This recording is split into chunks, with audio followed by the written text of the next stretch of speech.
Okay, let's talk about a or an and what the difference between these two is.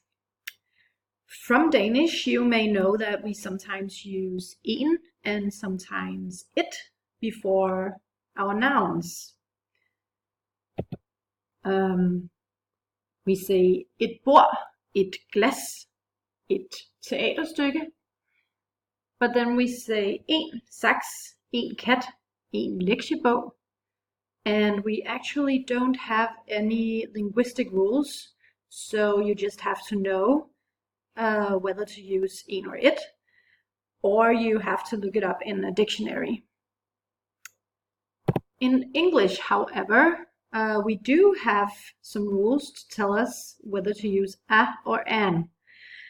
And I'm going to share these rules with you now, so listen up closely.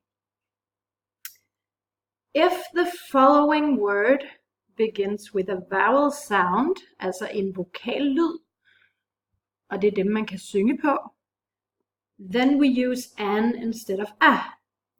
And here are some examples to show this. We say an apple, an elephant, an Easter bunny. With words beginning with a consonant sound, we use a before the word. A jacket, a swimming pool, a dress. So why do I not just talk about the vowels and the consonants? Why do I keep saying vowel sound and consonant sound? Well, this is where it gets a little bit tricky for some people, because some words actually begin with consonants, but they sound like vowels, and the other way around.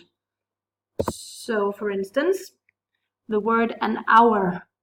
The letter H is a consonant, but we don't pronounce it in this specific word. In the word hour, the letter H is silent. Altså det er et stumt bogstav. So the word hour begins with a consonant, but it has a vowel sound.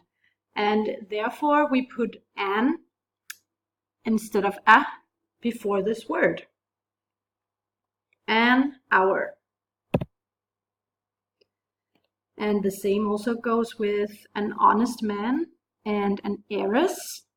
With both these words, the letter H is also silent, and therefore we treat the words as if they were actually beginning with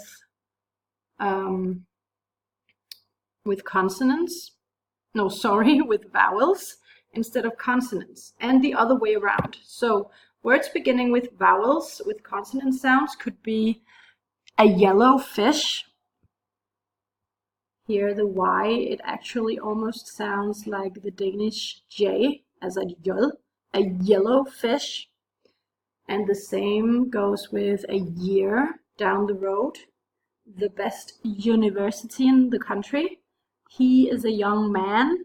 They all sound as if they were beginning with a Danish J sound, but they actually do begin with a vowel. So, vowels with consonant sounds.